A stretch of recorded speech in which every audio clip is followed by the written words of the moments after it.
Seperti biasa, katakan bersama saya orang yang paling disayang sama Tuhan. Amin. Selamat memasuki tahun yang baru, tahun 2022. Puji Tuhan, hari ini kita mengadakan ibadah onsite yang perdana di tahun 2022. Setelah hampir 2 tahun, saya berkhotbah hanya menghadap kamera. Nggak ada jemaatnya, kosong semua di sini. Tapi puji Tuhan, hari ini saya berkhotbah kembali dan kita bertatap muka kembali. Setelah hampir 2 tahun kita nggak pernah bertatap muka. Saudara baik-baik, sehat-sehat? Dalam segala sesuatu? Saya selalu berdoa, saudara baik-baik, sehat-sehat. Dalam segala sesuatu sama seperti jiwa saudara, baik-baik saja. Sekali lagi saya ucapkan selamat tahun baru, selamat memasuki tahun yang baru, tahun 2022. Puji Tuhan untuk tahun 2021. Amin. Puji Tuhan buat segala sesuatu yang sudah Tuhan kerjakan dalam hidup saudara, dalam hidup saya sepanjang tahun 2021. Puji Tuhan untuk tema yang Tuhan berikan kepada gereja ini di tahun 2021. Masih ingat temanya? Atau ada lupa? The battle is the Lord's. Tahun 2021 kemarin adalah tahun di mana peperangan-peperangan saudara menjadi peperangan-peperangannya Tuhan. Amin. Tuhan berjalan di depan saudara. Tuhan menutup barisan di belakang saudara. Tuhan menudungi saudara dengan kepak sayapnya. Dia berjalan di depan saudara. Dia yang berperang buat saudara, buat saya. Membawa saudara masuk ke dalam tempat perhentiannya. The battle is the Lord's. Itu tema yang Tuhan berikan kepada gereja ini di tahun 2021. Dan puji Tuhan, semuanya untuk hormat kemuliaan nama Tuhan. Ada begitu banyak kesaksian yang masuk. Ada begitu banyak kesaksian yang masuk, bukan hanya dari jemaat Bethesda Church saja, tetapi di luar jemaat Bethesda Church yang mengikuti ibadah online setiap hari Minggu gereja ini.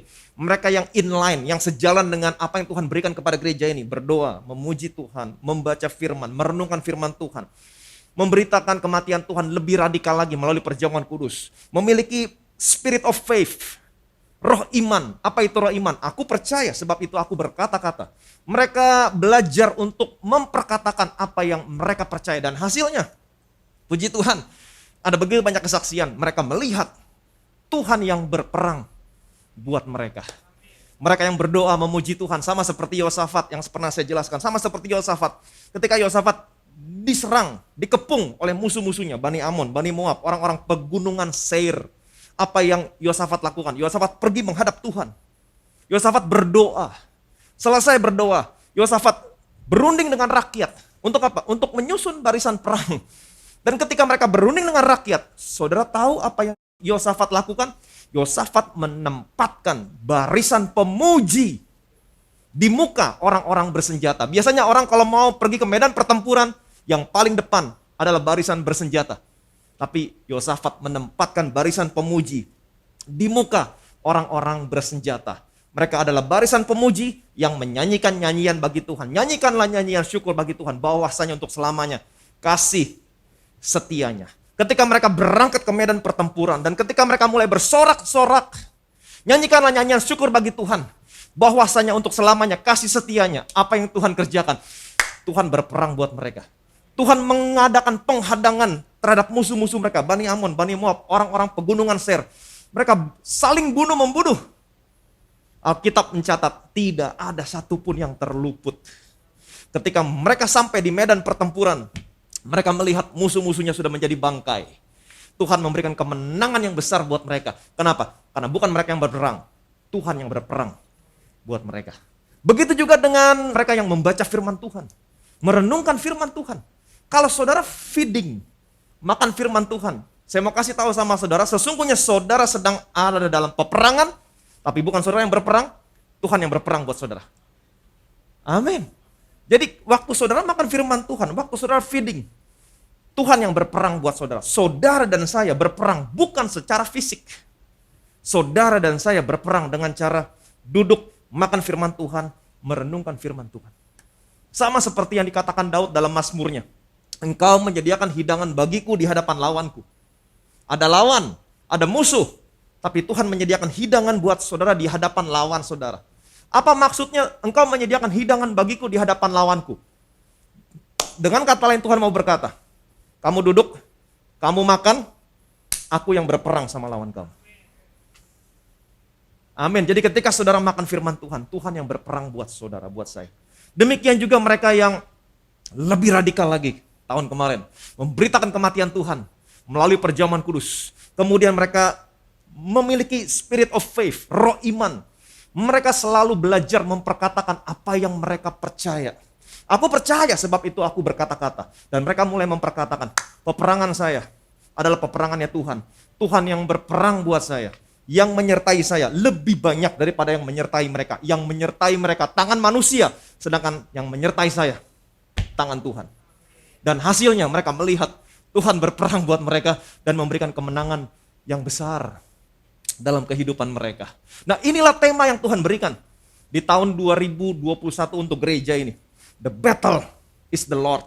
Tahun di mana peperangan saudara menjadi peperangannya Tuhan. Tetapi sekarang kita sudah meninggalkan tahun 2021. Kita sudah masuk tahun 2022. Tetapi bukan berarti the battle is the Lord's sudah berhenti. Belum. Bukan berarti the battle is the Lord stop. No. Tuhan saudara, Tuhan saya adalah Tuhan yang terus berperang buat saudara. Dia akan terus berjalan di depan saudara, menutup barisan di belakang saudara, menudungi saudara dengan kepak sayapnya untuk membawa saudara dan saya masuk ke tempat perhentiannya di tahun 2022. Karena tahun 2022 adalah tahun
...2022,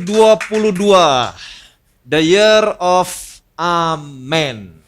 Tahun 2022 adalah tahun di mana dari semua yang baik yang dijanjikan Tuhan kepada saudara, tidak ada yang tidak dipenuhi, semuanya akan terpenuhi. Amin. Di dalam Dia hanya ada ya, sebab Kristus adalah ya buat semua janji Allah. Itu sebabnya kita berkata amin untuk memuliakan Allah. Jadi tahun 2022 the year of amin. Saya mau kasih tahu sama saudara di mana tahun ini adalah tahun semua yang baik yang dijanjikan Tuhan akan digenapi dalam kehidupan saudara. Kalau saya lihat tadi videonya tadi, the world today. Apa maksudnya the world today? Di tahun 2022 ini saudara akan dihadapkan dengan kenyataan-kenyataan yang akan terjadi di dunia ini. The world today, keadaan dunia ini. Saudara kan dihadapkan dengan kenyataan apa yang terjadi di dunia ini. Tapi saya punya kabar baik. Saudara dan saya adalah orang-orang yang memiliki janji Tuhan. Situasi apapun yang saudara hadapi ada janji Tuhan di sana. Tetapi permasalahannya, saudara mau percaya yang mana? Saudara mau percaya yang mana? Apa yang saudara lihat atau saudara tetap mau percaya kepada janji Tuhan buat saudara? Seperti yang tadi saya katakan, kalau saudara tidak percaya, unbelief, sama seperti tangan yang tertutup yang menolak janji Tuhan. Tetapi kalau saudara mau percaya, faith, iman seperti tangan yang terbuka untuk menerima semua janji Allah. Dan saya mau kasih tahu sama saudara, the year of Amen. Tahun ini adalah tahun di mana semua yang baik yang dijanjikan Tuhan kepada saudara akan terpenuhi. Tidak ada satupun yang tidak terpenuhi, semuanya akan terpenuhi. Kita akan sama-sama belajar bagaimana caranya kita bisa menerima janji-janji Allah. Saudara siap diberkati Tuhan? Oke, kita lihat Yosua pasal 21 ayat 43 sampai 45. Jadi seluruh negeri itu diberikan Tuhan kepada orang Israel, yakni negeri yang dijanjikannya dengan bersumpah untuk diberikan kepada nenek moyang mereka. Mereka menduduki negeri itu dan menetap di sana. Dan Tuhan mengaruniakan kepada mereka keamanan ke segala penjuru, tepat seperti yang dijanjikannya dengan bersumpah kepada nenek moyang mereka. Tidak ada seorang pun dari semua musuhnya yang tahan berdiri menghadapi mereka. Semua musuhnya diserahkan Tuhan kepada mereka. Dari segala yang baik yang dijanjikan Tuhan kepada kaum Israel, tidak ada yang tidak dipenuhi, semuanya terpenuhi. Amin, amin. Perhatikan baik-baik. Waktu Allah membawa bangsa ini masuk ke tanah perjanjian, Allah menghalau semua musuh mereka satu persatu dihalau. Amin. Kemudian Tuhan bukan hanya menghalau musuh mereka satu persatu. Alkitab tadi berkata, tidak ada satupun yang bertahan berdiri di hadapan mereka. Tuhan yang berperang buat mereka. Kemudian Tuhan mengaruniakan keamanan ke segala penjuru kepada mereka. Dengan kata lain, Tuhan membawa mereka masuk ke tempat perhentiannya. Resting place. Selanjutnya dikatakan begini. Dari segala yang baik yang dijanjikan Tuhan. Apa artinya segala? Semua. Dari semua yang baik yang dijanjikan Tuhan kepada kaum Israel, tidak ada yang tidak dipenuhi, semuanya terpenuhi. Semuanya terpenuhi. Everything was fulfilled. Semuanya terpenuhi. Dari semua yang baik yang dijanjikan Tuhan, tidak ada yang tidak dipenuhi, semuanya terpenuhi. Dengan kata lain, dari semua yang baik yang dikatakan Tuhan kepada nenek moyang mereka, dari semua yang baik yang dijanjikan Tuhan kepada nenek moyang mereka, terjadi dalam kehidupan mereka. Terjadilah. Amin. So be it. So be it dalam bahasa Ibrani artinya amin. Amin. So be it artinya apa? Amin. Dari segala yang baik yang dijanjikan Tuhan kepada kaum Israel tidak dipenuhi, semuanya terpenuhi. Jadi Tuhan membawa bangsa ini masuk ke tanah perjanjian. Tuhan berperang buat mereka. Dan Alkitab berkata dari segala yang baik yang Tuhan janjikan kepada mereka, tidak ada yang tidak dipenuhi, semuanya terpenuhi. Tahun 2021 kemarin, Tuhan berperang buat saudara, buat saya. Dan hari ini dia membawa saudara dan saya masuk ke tahun 2022. Dan di tahun 2022 ini, dari semua yang baik yang dijanjikan Tuhan kepada saudara, kepada saya, tidak ada yang tidak dipenuhi, semuanya akan dipenuhi dalam hidup saudara dan saya. Yang percaya boleh bilang amin. 2022, the year of Amen. Nah, sebelum saya mengajak saudara untuk melangkah lebih jauh lagi, saya mau saudara mengerti apa arti kata amin. Apa artinya saudara berkata amin kepada janji Allah? Perhatikan baik-baik. Amin berasal dari bahasa Ibrani, akar katanya adalah aman. Amin berasal dari bahasa Ibrani, akar katanya adalah aman, yang artinya believe, percaya. Dalam Greek Dictionary, amin, aman, itu artinya so be it unto me. Terjadilah kepadaku. Jadi waktu saudara mendengar janji Tuhan buat saudara, ketika saudara berkata amin, artinya aku percaya Tuhan. Dan so be it unto me. Aku percaya Tuhan, terjadilah kepadaku seperti apa yang kau katakan. So be it unto me. Itu artinya kata amin. Dan itu artinya kata amin ketika saudara mengucapkan ada janji Tuhan datang sama saudara. Aku percaya Tuhan, terjadilah kepadaku.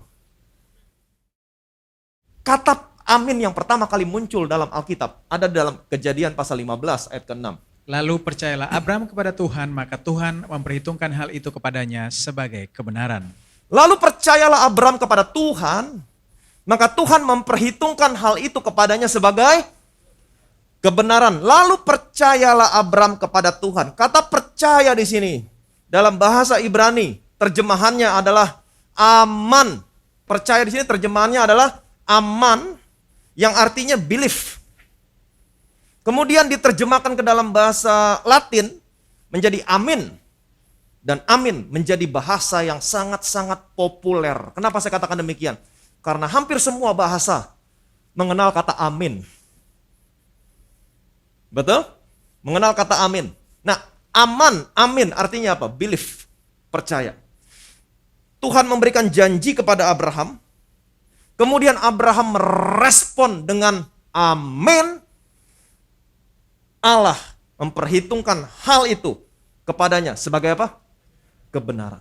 Betapa powerfulnya kata amin. Waktu Allah memberikan janji, Abraham merespon dengan amin.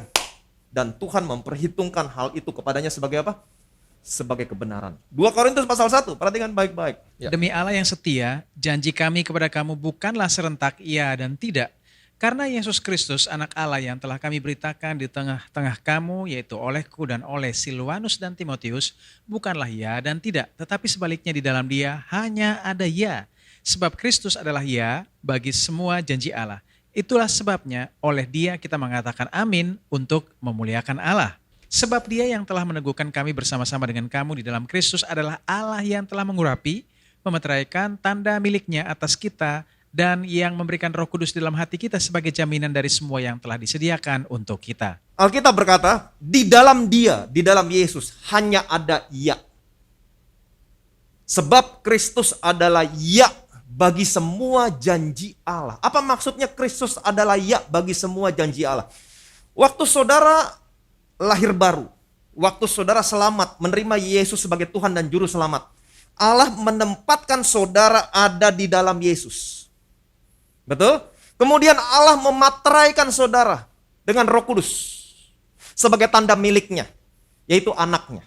Waktu Allah memberikan Roh Kudus sama saudara, memateraikan saudara dengan Roh Kudus, bukan hanya menjadikan saudara sebagai anaknya, tapi waktu Allah memberikan Roh Kudus adalah jaminan bahwa saudara dan saya akan menerima semua bagian yang sudah disediakan buat saudara, buat saya bersama-sama dengan Kristus. Alkitab berkata, kamu tidak menerima roh perbudakan yang membuat kamu menjadi takut lagi. Tetapi kamu menerima roh yang menjadikan kamu anak Allah. Dan roh itu bersaksi bersama-sama dengan roh kita. Kita adalah anak Allah. Dan jikalau kita anak, maka kita adalah ahli waris. Maksudnya adalah orang-orang yang berhak menerima janji Allah bersama-sama dengan siapa? Dengan Kristus. Jadi saya punya kabar baik buat saudara. Buat saudara, buat saya yang ada dalam Yesus Kristus. Janji Allah bukan ya dan tidak. Tidak ada dua opsi. Buat orang-orang yang ada dalam Kristus mengenai janji Allah, tidak ada dua opsi, ya dan tidak. No. Tapi buat saudara, buat saya yang dalam Yesus Kristus, tentang janji Allah hanya ada ya. Artinya apa? Buat saudara, buat saya yang ada dalam Yesus Kristus, janji Allah pasti digenapi dalam hidup saudara, dalam hidup saya. Yang percaya boleh bilang amin. Sebab Kristus adalah ya buat semua janji Allah. Itulah sebabnya kita berkata, karena kita tahu kebenarannya janji Allah buat saya yang ada dalam Yesus adalah ya, pasti digenapi. Itu sebabnya waktu janji itu datang, kita berkata apa? Amin. Untuk apa? Untuk memuliakan Allah. Wow. Jadi perhatikan baik-baik. Apapun janji Tuhan yang saudara dengar, apapun janji Tuhan. Kalau janji itu berkata sama saudara, Diberkatilah engkau di kota, diberkatilah engkau di ladang, diberkatilah bakulmu, adonanmu, diberkatilah engkau pada waktu masuk, diberkatilah engkau pada waktu keluar. Tuhan Allah akan membuka perbendaharaan yang melimpah yakni langit. Tuhan akan memerintahkan berkatnya datang ke dalam lumbungmu, ke dalam usahamu. Tuhan akan membiarkan musuh-musuhmu terpukul kalah olehmu. Bersatu jalan mereka menyerang kau, bertujuh jalan mereka lari daripadamu. Tuhan akan membuat engkau menjadi kepala bukan menjadi ekor. Dia akan membawa engkau terus naik bukan turun. Oleh bilur-bilurnya semua penyakitmu disembuhkan. Apapun janji Tuhan yang saudara dengar, apapun.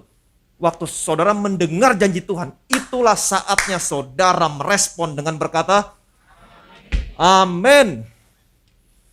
Amin. Waktu saudara berkata amin terhadap janji Tuhan yang saudara dengar, sesungguhnya saudara sedang memuliakan Allah. Sebab Kristus adalah ya buat semua janji Allah, itu sebabnya kita berkata amin untuk memuliakan Allah. Saudara berkata amin karena saudara percaya sama apa yang Tuhan katakan dan janjikan dalam firman-Nya. Saudara berkata amin karena saudara percaya sama apa yang sudah Tuhan Yesus selesaikan buat saudara di atas kayu salib. Saudara berkata amin karena saudara percaya sama kasih karunia dan kebaikan Tuhan. Waktu saudara berkata amin, saya mau kasih tahu, itulah iman. Itulah iman. Dan ingat baik-baik, iman selalu menarik perhatiannya Allah. Iman selalu menarik perhatiannya Allah. Saudara akan menemukan banyak cerita di dalam Alkitab. Ketika Yesus ada di tengah kerumunan orang-orang banyak. Tapi di situ ada satu perempuan yang pendarahan 12 tahun. Dia datang sama Yesus karena iman, dia percaya. Dan dia jamah Yesus. Di tengah kerumunan orang banyak, perempuan ini menarik perhatian Yesus. Kenapa? Karena iman. Iman selalu menarik perhatian Tuhan. Dan Tuhan selalu memberitahukan setiap kali dia buat mujizat. Tuhan memberitahukan rahasianya. Apa rahasianya? Iman. Imanmu, imanmu, imanmu, imanmu. Imanmu telah menyelamatkan engkau. Imanmu telah menyembuhkan engkau. Imanmu, imanmu, imanmu. Jadi iman selalu menarik perhatian Allah. Ketika saudara berkata amin, itu iman. Dan iman selalu menarik perhatian Allah. Dengan kata lain, ketika saudara berkata amin, saudara menarik perhatian Allah. Kenapa? Karena dengan amin, saudara memuliakan Allah. Waktu saudara berkata amin terhadap janji Tuhan yang saudara dengar, sesungguhnya saudara mau berkata, Tuhan engkau benar Tuhan, aku percaya engkau benar Tuhan. Musuhku yang salah. Amin. Ketika saudara sakit, ada janji Tuhan yang datang sama saudara. Oleh bilur-bilurnya, penyakitmu sembuh. Waktu saudara berkata, amin. Artinya saudara mau berkata sama Tuhan, Tuhan aku percaya Tuhan. Engkau benar. So be it unto me. Terjadilah kepadaku. Musuhku yang salah. Tetapi sebaliknya, ketidakpercayaan. Unbelief. Ketidakpercayaan. Waktu saudara tidak percaya sama janji Tuhan yang datang sama saudara, sesungguhnya saudara mau berkata, Tuhan bohong, musuhku yang benar. Saudara merendahkan Tuhan, saudara menista Tuhan. Nanti kita akan lihat. Jadi hal yang terburuk yang bisa manusia lakukan terhadap Allah, hal yang terburuk yang bisa saudara lakukan terhadap Allah adalah ketidakpercayaan.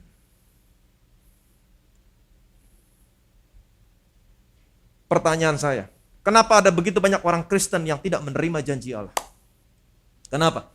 Akarnya adalah ketidakpercayaan. Setiap kali Allah menyingkapkan kebenaran di dalam tubuh Kristus, setiap kali Allah menyingkapkan kebenaran dalam tubuh Kristus, selalu saja terjadi perselisihan, terjadi pertentangan. Akarnya apa? Karena ketidakpercayaan. Contohnya pada zaman reformasi Martin Luther, Tuhan menyingkapkan kebenaran karena iman. Betul? Kebenaran karena iman. Orang benar akan hidup oleh iman. Dan Martin Luther memberitakan kebenaran ini begitu berani. Sebab oleh karena kasih karunia kamu diselamatkan oleh iman. Bukan hasil usahamu, tapi pemberian Allah. Tetapi sampai hari ini, sampai detik ini, terjadi perselisihan, pertentangan tentang kebenaran karena iman. Kenapa? Banyak orang Kristen yang tidak percaya. Banyak orang Kristen yang tidak percaya. Kalau saya mau buka semua komen di YouTube channel Bethesda Church Indonesia, itu banyak sekali pertentangan perselisihan. Banyak sekali. Kenapa? Karena mereka tidak mau percaya janji Tuhan. Dan buat saya nggak masalah. Saya cuma bilang sama Tuhan, Tuhan kalau mereka nggak mau terima janjimu Tuhan, biar bagian mereka buat saya. Kasih ke saya aja. Kalau mereka nggak mau. Tangan saya terbuka lebar untuk menerima bagian mereka.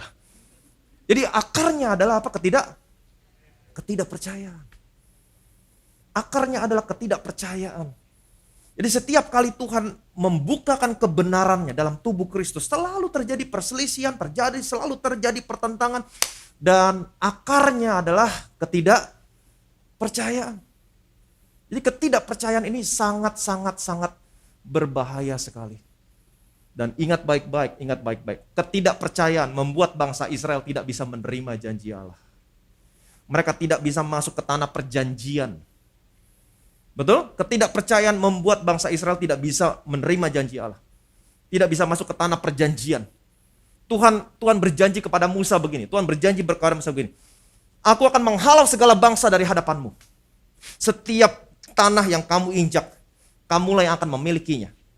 Tidak ada satupun yang dapat bertahan menghadapi kamu. Aku akan membuat semua tanah yang kamu injak gemetar dan takut kepadamu. Tetapi apa yang terjadi? Apa yang terjadi sama bangsa Israel? Perhatikan baik-baik. Ibrani pasal 3 ayat 19. Demikianlah kita lihat bahwa mereka tidak dapat masuk oleh karena ketidakpercayaan mereka. Demikianlah kita lihat bahwa mereka tidak dapat masuk oleh karena ketidakpercayaan mereka. Tuhan memberikan janjinya kepada bangsa Israel melalui Musa. Tetapi Ibrani berkata, demikianlah kita lihat. Mereka tidak dapat masuk oleh karena ketidakpercayaan mereka. Mereka tidak bisa menerima janji Allah. Akarnya apa? Ketidakpercayaan. Kemudian Tuhan berkata kepada Musa, berapa lama lagi bangsa ini menista aku? Tidak percaya sama dengan menista. Berapa lama lagi bangsa ini tidak mau percaya kepadaku? Semua yang menista aku tidak akan melihatnya. Itu sebabnya Alkitab berkata bahwa mereka tidak dapat masuk, tidak melihat tanah perjanjian karena ketidakpercayaan. Ini sangat menyedihkan sekali.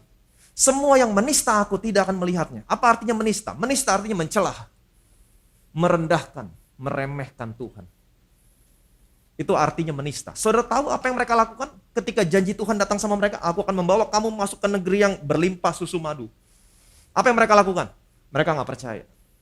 Kemudian apa yang mereka lakukan? Mereka mengirim 12 pengintai untuk melihat benar atau tidak keadaan tanah ini, tanah yang Tuhan janji. Keadaannya benar nggak seperti apa yang Tuhan ngomong? Saya mau lihat. Mereka mengirim 12 pengintai. Mereka 40 hari 40 malam mereka mengintai negeri ini.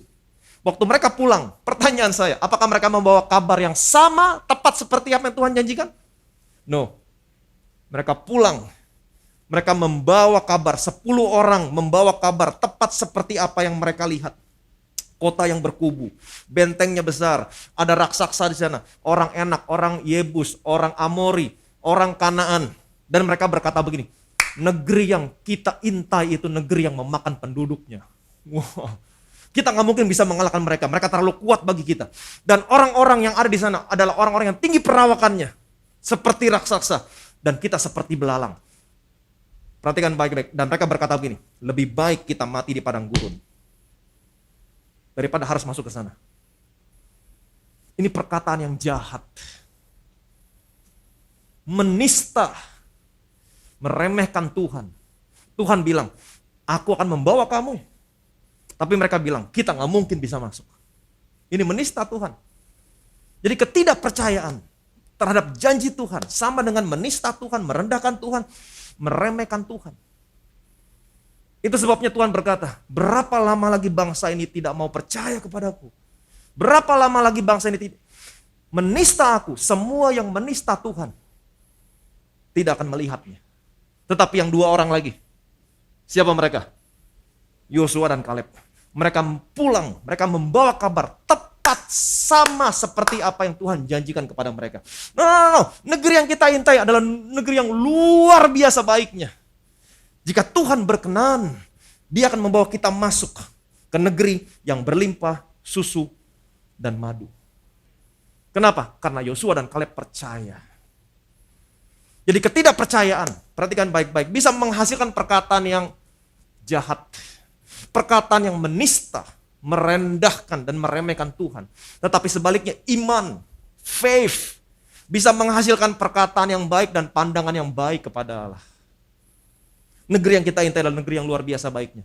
Jika Tuhan berkenan, Dia akan membawa kita masuk ke negeri yang berlimpah susu dan madu. Tetapi sayangnya, seluruh bangsa Israel lebih percaya kepada 10 pengintai yang berkata negatif tentang janji Tuhan. Mereka lebih percaya kepada yang 10 pengintai yang berkata negatif tentang janji Tuhan. Itu sebabnya Tuhan berkata, berapa lama lagi bangsa ini menista aku? Berapa lama lagi bangsa ini tidak mau percaya kepadaku? Semua yang menista aku tidak akan pernah melihatnya. Semua yang menista aku tidak akan pernah melihatnya. Tetapi Yosua dan Kaleb, hambaku, aku akan membawa dia masuk dan keturunannya akan mewarisi negeri itu. Wow. Jadi saudara bisa lihat di sini, semua orang yang berkata negatif terhadap janji Tuhan, mereka nggak melihat. Tapi Yosua dan Kaleb, mereka yang tidak berkata negatif, yang percaya, mereka melihatnya. Jadi saya mau kasih tahu sama saudara, currency saudara, nilai tukar saudara sama surga adalah imanmu. Kamu kasih iman, Tuhan kasih janjinya. Amin. Jadi semua yang berkata negatif itu nggak bisa melihat janji Tuhan. Semua yang berkata negatif. Perhatikan baik-baik. 1 Petrus 3. Siapa yang mau mencintai hidup dan mau melihat hari-hari baik, ia harus menjaga lidahnya terhadap yang jahat dan bibirnya terhadap ucapan-ucapan yang menipu. Siapa yang mau mencintai hidup? Siapa di sini yang mau mencintai hidup? Yang ketika saudara melihat hidup saudara berkata, I love my life. Siapa yang mau mencintai hidup? Tuhan tolong catat yang tunjuk tangan. Siapa yang mau melihat hari-hari baik? Siapa yang mau melihat di mana janji-janji Tuhan digenapi dalam hidup saudara? Ia harus menjaga lidahnya terhadap yang jahat.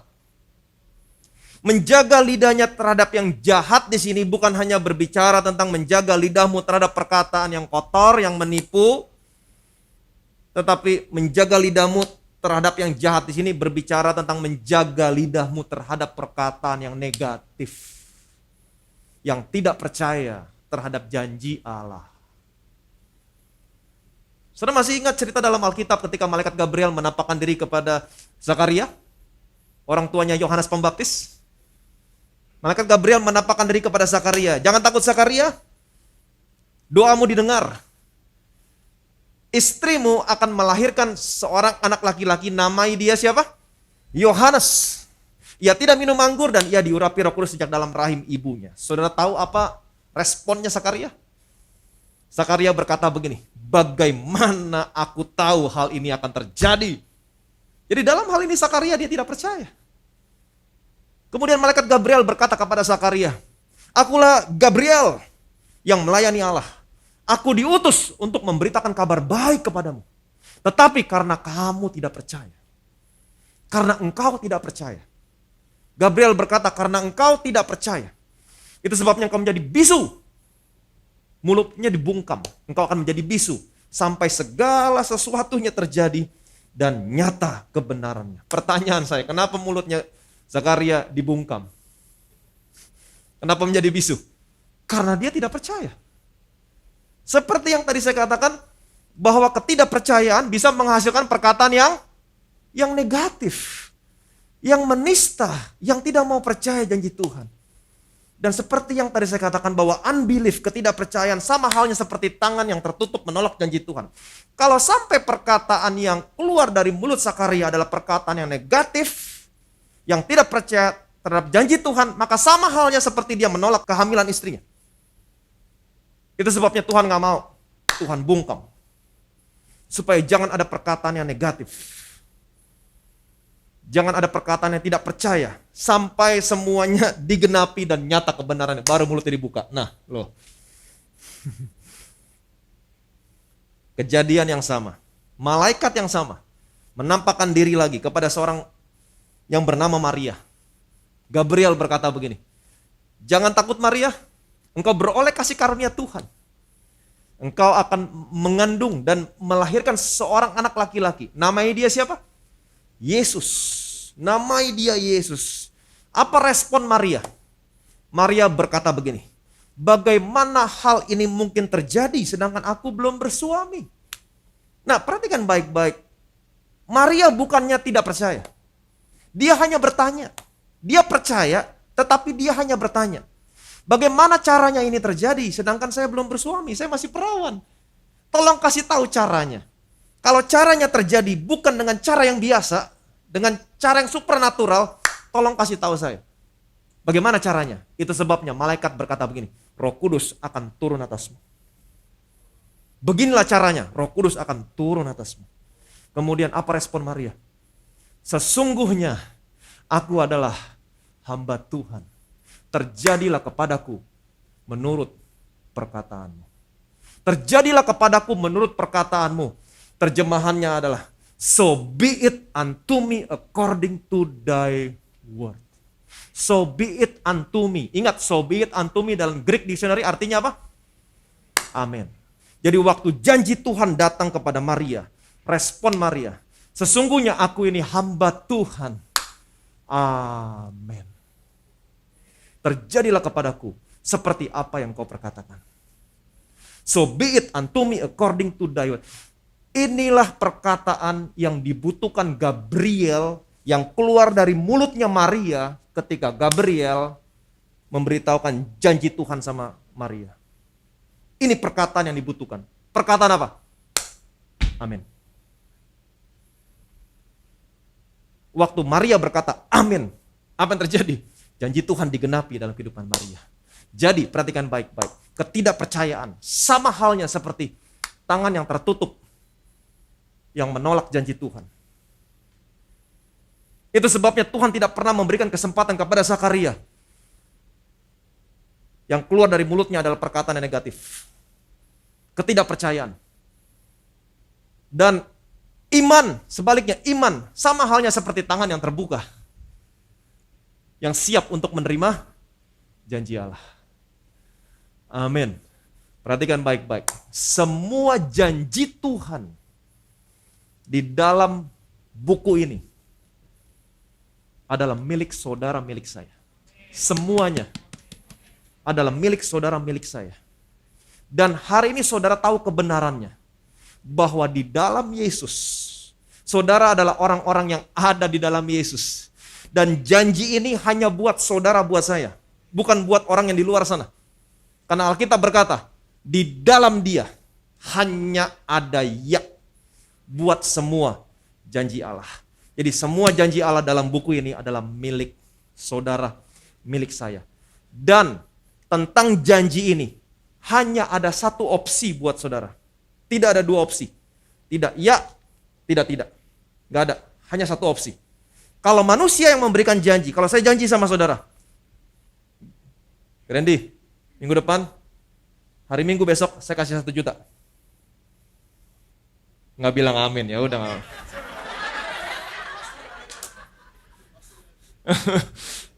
Tapi hari Selasa besok saya dengar, dia ngomong sesuatu yang buruk tentang saya. Apakah hari Minggu saya jadi berikan 1 juta? Jadi nggak? Tidak. Nggak jadi, sorry. Jadi kalau manusia yang memberikan janji, ada 2 opsi. Bisa ya, bisa tidak. Tapi kalau Tuhan yang memberikan janji, apalagi buat orang-orang yang ada dalam Yesus, di dalam dia hanya ada ya. Sebab Kristus adalah ya buat semua janji Allah. Jadi semua janji Allah dalam buku ini adalah ya buat saudara, buat saya. Bagaimana caranya menerima janji-janji Tuhan dalam buku ini? Bagaimana caranya? Itu sebabnya kita berkata, amin. Jadi semua janji Allah, perhatikan baik-baik. Ketika ada janji Allah datang sama saudara, dan saudara berkata, amin. Itulah saatnya semua janji Tuhan akan digenapi dalam hidup saudara, dalam hidup saya. Jadi jangan sampai ada ketidakpercayaan. Percayalah. Semua janji Tuhan dalam buku ini adalah milik saudara, milik saya. Pertanyaan saya, apakah saudara sudah menerima semua janji Tuhan? Sudah menerima semua janji Tuhan? Saya tidak yakin saudara sudah menerima semuanya. Tuhan punya begitu banyak yang Tuhan mau berikan kepada saudara, kepada saya. Bagaimana caranya kita menerima semua janji-janji Tuhan yang belum kita terima? Bagaimana caranya? Saudara mau tahu? Oke, perhatikan baik-baik. Yosua pasal 1 ayat 2 sampai 3. Hambaku Musa telah mati, sebab itu bersiaplah sekarang, seberangilah sungai Yordan ini, engkau dan seluruh bangsa ini menuju negeri yang akan kuberikan kepada mereka, kepada orang Israel itu. Setiap tempat yang akan diinjak oleh telapak kakimu kuberikan kepada kamu, seperti yang telah kujanjikan kepada Musa. Amin. Tuhan berkata kepada Yosua, hambaku Musa telah mati. Sekarang seberangilah sungai Yordan, seberangilah sungai Yordan. Engkau dan seluruh bangsa ini menuju ke negeri yang kujanjikan kepada mereka. Setiap tempat yang akan diinjak oleh telapak kakimu akan kuberikan kepadamu. Seperti yang telah kujanjikan kepada Musa. Perhatikan baik-baik. Hambaku Musa telah mati. Sekarang bersiaplah.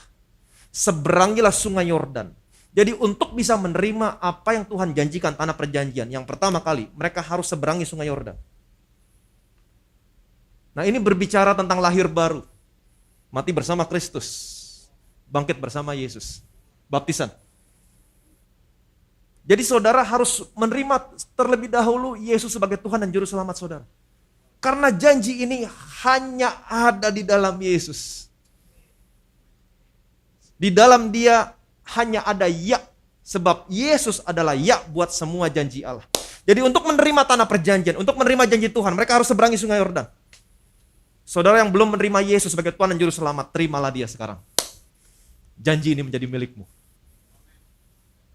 Amin. Jadi mereka menyeberangi sungai Yordan, masuk ke tanah perjanjian. Setelah mereka masuk, mereka harus injak. Setiap tempat yang diinjak oleh telapak kakimu, yang kamu duduki, itu akan menjadi milik. Seperti yang aku janjikan kepada Musa. Ingat janji Tuhan kepada Musa apa?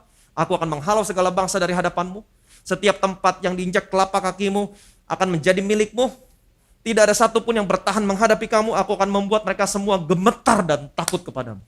Setiap tempat yang diinjak telapak kakimu akan menjadi milikmu. Dan Tuhan memberikan janji kepada Yosua. Setiap tempat yang diinjak oleh telapak kakimu, kuberikan kepadamu. Mereka masuk, mereka injak, mereka duduki, menjadi milik mereka. Kemudian setelah Yosua menjadi tua dan lanjut umurnya, Tuhan berkata lagi kepada Yosua, perhatikan baik-baik.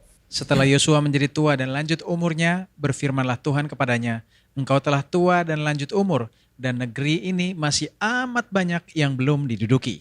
Setelah Yosua menjadi tua dan lanjut umurnya, berfirmanlah Tuhan kepadanya, engkau telah tua dan lanjut umurmu, dan dari negeri ini masih amat banyak yang belum kamu duduki. Masih amat banyak yang belum kamu terima dari janjiku. Masih amat banyak janjiku yang belum kamu terima. Itu sebabnya tadi saya tanya sama saudara, apakah saudara sudah menerima semua janji Tuhan? Dan Tuhan mau bilang sama saudara, masih amat banyak yang belum kamu terima. Masih amat banyak. Masih amat banyak. Ingat, sebelum Yosua membawa bangsa ini masuk ke tanah perjanjian, Tuhan berkata apa? Setiap tempat yang kamu injak telapak kakimu akan menjadi milikmu. Mereka masuk ke tanah perjanjian. Yosua membawa bangsa ini masuk ke tanah perjanjian. Tuhan menghalau semua musuh-musuh mereka dari hadapan mereka. Tidak ada satupun yang bertahan. Tuhan yang berperang buat mereka. Mereka masuk, mereka menginjakkan kaki mereka. Setiap tempat yang mereka injak menjadi milik mereka. Mereka duduki tanahnya, mereka hidup di tanah itu. Setelah Yosua menjadi tua dan lanjut umur, Tuhan berkata lagi, Yosua, masih amat banyak yang belum kamu duduki. Masih amat banyak. Nah, bagaimana caranya mereka menduduki janji Tuhan yang belum mereka terima? Bagaimana caranya mereka mendapatkan janji-janji Tuhan yang belum mereka duduki? Bagaimana caranya? Perhatikan baik-baik. Hakim-Hakim pasal 1 ayat 1-3. Sesudah Yosua mati, orang Israel bertanya kepada Tuhan, siapakah daripada kami yang harus lebih dahulu maju menghadapi orang Kanaan untuk berperang melawan mereka? Firman Tuhan, suku Yehuda lah yang harus maju. Sesungguhnya telah kuserahkan negeri itu ke dalam tangannya. Lalu berkatalah Yehuda kepada Simeon, saudaranya itu, majulah bersama-sama dengan aku ke bagian yang telah diundikan kepadaku, dan baiklah kita berperang melawan orang Kanaan, maka aku pun akan maju bersama-sama dengan engkau ke bagian yang telah diundikan kepadamu. Lalu Simeon maju bersama-sama dengan dia. Perhatikan baik-baik, ayat yang pertama, di sini dikatakan begini. Sesudah Yosua mati, saudara perhatikan baik-baik urutannya, sekuensnya. Setelah Musa mati, betul? Yang tadi, setelah Musa mati, Allah berkata kepada Yosua, sekarang hambaku Musa telah mati. Kamu seberangi sungai Yordan. Engkau dan seluruh bangsa ini menuju ke negeri yang kuberikan kepadamu. Mereka masuk ke negeri itu. Mereka menduduki. Mereka tinggal di negeri itu. Sampai Yosua tua, Allah berkata lagi, Yosua, dari tanah ini masih banyak yang belum kamu duduki. Masih banyak janjiku yang belum kamu terima. Masih banyak, kata Tuhan. Setelah Yosua mati, bangsa Israel, mereka mau menduduki apa yang belum mereka terima. Betul? Sesudah Yosua mati, kemudian mereka bertanya sama Tuhan, Tuhan, siapakah daripada kami yang harus lebih dahulu maju menghadapi orang Kanaan untuk berperang melawan mereka? Untuk apa mereka maju untuk melawan orang Kanaan? Untuk apa? Untuk menduduki tanahnya. Karena untuk menduduki tanahnya mereka harus menghalau penduduknya. Setelah mereka menghalau penduduknya, mereka menduduki tanahnya. Jadi mereka mau menduduki apa yang belum mereka terima. Mereka mau mendiami tanah apa yang Tuhan janjikan yang belum mereka terima. Dan mereka bertanya kepada Tuhan, siapa yang terlebih dahulu maju untuk menduduki yang belum kami duduki? Dan Tuhan berkata begini, firman Tuhan, suku Yehuda lah yang harus maju terlebih dahulu. Suku Yehuda yang maju terlebih dahulu. Yehuda first. Apa arti kata Yehuda? Setiap nama yang muncul dalam Alkitab bukan untuk penuh Alkitab, tapi setiap nama yang muncul dalam Alkitab pasti ada maksudnya. Yang pertama kali, untuk menduduki janji Tuhan yang belum kamu duduki. Untuk menerima janji Tuhan yang belum kamu terima sampai hari ini. Yang pertama, Yehuda. Apa artinya Yehuda? Praise. Memuji Tuhan. Amin. Bagaimana caranya saudara menerima janji Tuhan? Setiap kali saudara dengar janji Tuhan, saudara harus berkata apa? Amin. Itulah sebabnya kita berkata amin untuk praise Him. Memuliakan Dia. Jadi ini yang pertama, Yehuda first. Yang pertama kali responmu ketika saudara mendengar janji Tuhan, saudara harus berkata apa? Amin. Setelah itu, perhatikan baik-baik. Lalu berkatalah Yehuda kepada Simeon. Yehuda gak seorang diri, dia ajak Simeon, saudaranya itu, majulah bersama-sama dengan aku, majulah bersama-sama dengan aku. Dia gak seorang diri, dia bersama-sama Simeon. Kebagian yang telah diundikan kepadaku, dan baiklah kita berperang melawan orang Kanaan, maka aku pun akan maju bersama-sama dengan engkau ke bagian yang telah diundikan kepadamu. Lalu Simeon maju bersama-sama dengan dia. Muncul satu nama lagi di sini, selain Yehuda. Siapakah dia? Apa artinya Simeon? Hearing. Shama, hearing. Mendengar dan mendengar. Oke, jadi Simeon artinya apa? Mendengar. Yehuda mengajak Simeon berperang untuk menduduki tanah yang belum mereka duduki. Ayat 17, perhatikan baik-baik. Yehuda maju bersama-sama dengan Simeon, saudaranya itu. Lalu mereka memukul kala orang Kanaan, penduduk Sefat. Mereka menumpas kota itu, sebab itu kota itu dinamai Horma. Yehuda maju bersama-sama dengan Simeon, saudaranya itu. Yehuda maju bersama-sama dengan Simeon, saudaranya itu. Lalu mereka memukul kalah orang Kanaan dan mereka menduduki tanah Kanaan. Mereka menduduki tanah yang belum mereka duduki. Mereka menerima janji Tuhan yang belum mereka terima. Yehuda maju bersama-sama Simeon. Yehuda dan Simeon. Apa artinya? Praise and hearing. Praise and hearing untuk menerima janji Tuhan yang belum pernah saya terima. Amin. Memuji dan mendengar. Apa yang saya mau sampaikan sama saudara? Bagaimana caranya saudara menerima janji-janji Tuhan? Yang pertama saya simpulkan dari awal. Jangan sampai ada ketidakpercayaan. Ingat, ketidakpercayaan membuat bangsa Israel tidak bisa menerima janji Allah. Mereka nggak bisa masuk tanah perjanjian. Setiap kali saudara mendengar janji Tuhan, hei, percayalah. Bilang sama kiri kanan saudara, percayalah. Amin. Percayalah, sebab di dalam Dia hanya ada ya. Sebab Kristus adalah ya bagi semua janji Allah. Jadi buat saudara, buat saya yang ada di dalam Yesus Kristus, janji Allah hanya ada satu opsi, ya. Pasti terjadi. Nah, kalau saudara tahu kebenaran ini, janji Tuhan pasti terjadi dalam hidup saya. Setiap kali janji itu datang, setiap kali janji itu saya dengar, responmu adalah praise Him. Bagaimana caranya saudara memuji Dia? Dengan berkata, amin. Ketika kamu berkata amin, saya mau kasih tahu, janji Tuhan akan digenapi dalam hidup. Yang kedua, ada begitu banyak janji Tuhan yang belum mereka terima. Bagaimana caranya mereka menduduki tanah yang belum mereka duduki? Mereka harus menginjakkan kaki mereka. Karena janji Tuhan, setiap tempat yang kamu injak telapak kakimu akan menjadi milikmu. Ada begitu masih banyak yang belum mereka jelajahi. Apa yang mereka lakukan untuk menduduki tanah yang belum mereka duduki? Mereka harus menjelajah. Mereka harus mengeksplor tanahnya. Mereka harus melangkahkan kakinya. Mereka harus injak. Explore. Menjelajahi janji Tuhan. Dan Tuhan yang berperang buat mereka. Dan mereka menduduki tanah yang belum mereka duduki. Bagaimana caranya menerima sebuah janji Tuhan yang dijanjikan sama saudara? Yang belum saudara terima hari ini? Yang mungkin saudara nggak pernah tahu. Oh Tuhan pernah janji gitu ya? Bagaimana caranya? Explore. Saudara harus mengeksplor janji Tuhan. Saudara harus explore. Apa artinya? Saudara harus buka Alkitab saudara. Saudara harus baca.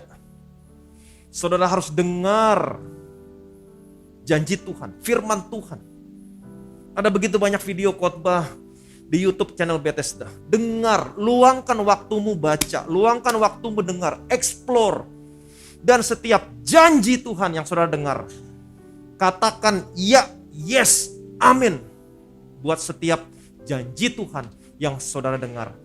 Praise and hearing and praise. Yehuda bersama-sama Simeon, Simeon bersama-sama dengan Yehuda.